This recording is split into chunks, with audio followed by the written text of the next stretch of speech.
Shalom, selamat pagi saudaraku. Renungan Suara Kebenaran 25 April 2024 dengan tema Meneguk Tuhan. Alkitab menunjukkan bahwa Tuhan itu dapat digambarkan seperti air, saudaraku. Di Perjanjian Lama di dalam Mazmur 42, firman Tuhan berkata, seperti rusa yang merindukan sungai yang mengalir, demikianlah jiwaku merindukan Engkau ya Allah. Jiwaku haus kepada Allah yang hidup. Bilakah aku boleh datang melihat Allah?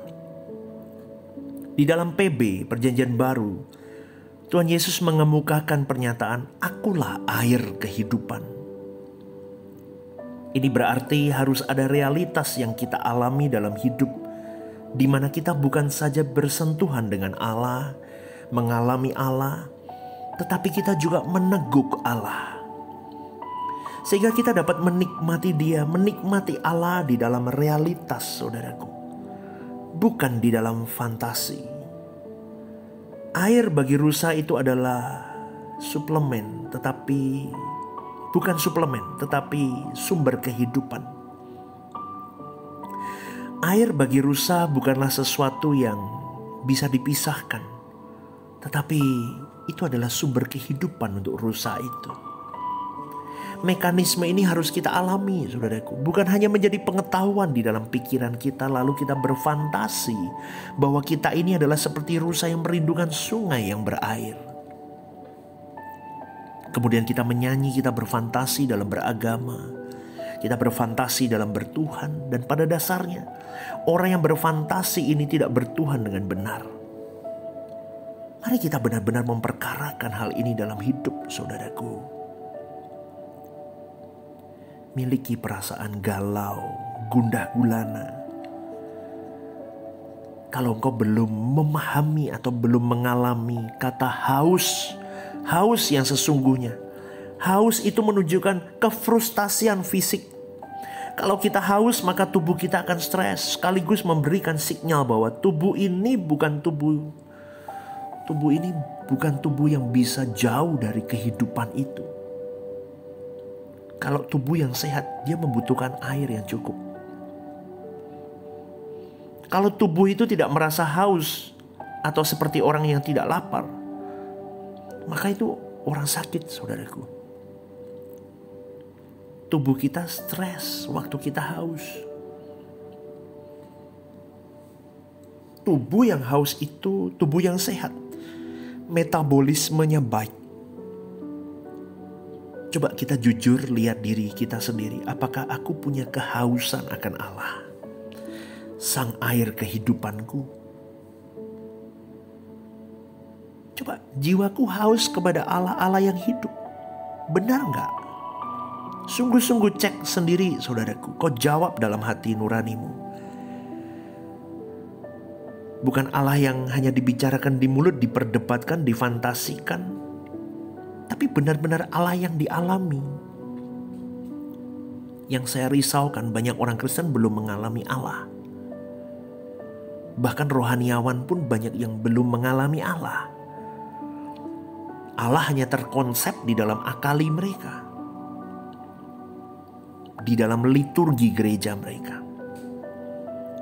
Maka jika kehidupan atau metabolisme rohani kita tidak sehat, gawat, saudaraku.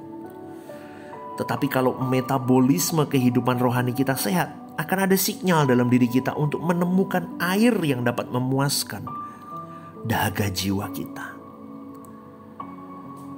Jangan seperti Lukas 12, kisah orang kaya yang dikemukakan oleh Tuhan Yesus. Ia melihat hartanya bertambah banyak, dia mau membangun lumbung, gudang lebih besar supaya dia bisa menyimpan harta bendanya. Lalu berkata, hai jiwaku, ada padamu banyak barang, senangkan dirimu. Ini kebodohan dan sesat, saudaraku. Jiwanya tidak akan dapat diisi oleh barang-barang seperti itu. Jiwa manusia itu seperti sumur, saudaraku, yang tidak memiliki dasar. Yang diisi oleh apapun akan selalu kurang. Hanya ada satu yang dapat menjawab kekosongan kehausan jiwa manusia itu, yaitu Allah itu sendiri. Dan manusia dikunci dengan keadaan ini.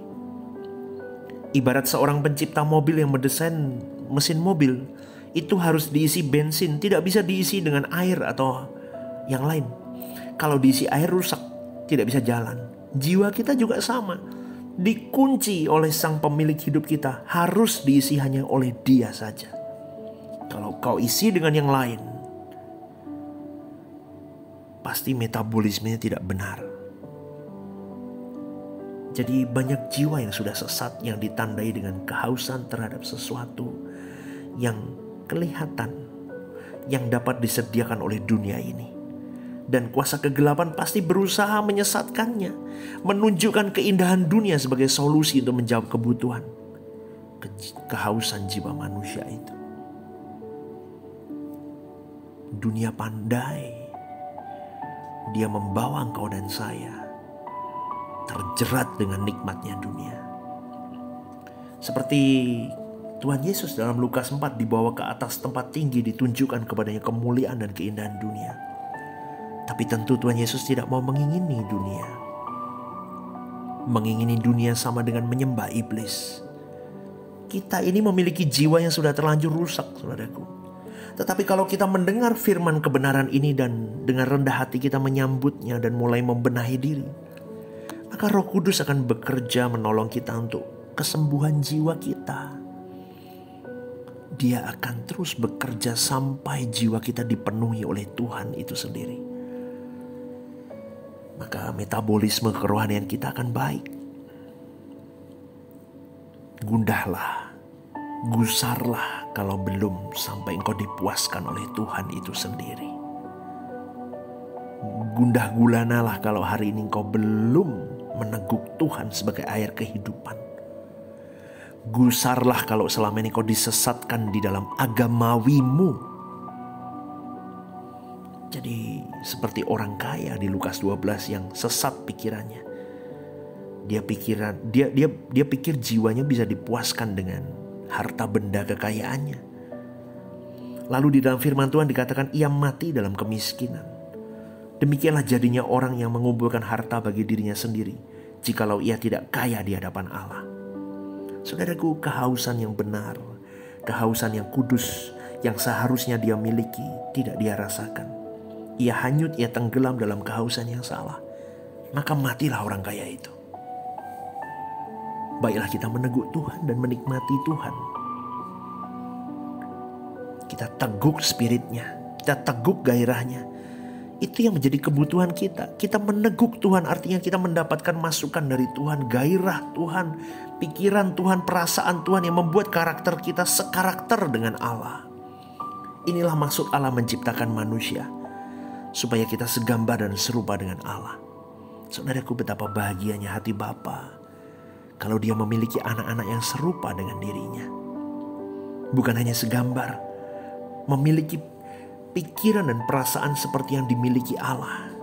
Komponen-komponen ini, tapi juga komponen-komponen ini bisa melahirkan, memproduksi, membuahkan hasrat-hasrat yang sesuai dengan kehendak Allah. Ayo kita berjuang hari ini. Mulai kita meneguk Tuhan, saudaraku. Selamat pagi, saudaraku. Tuhan menyertai-mu. God bless you.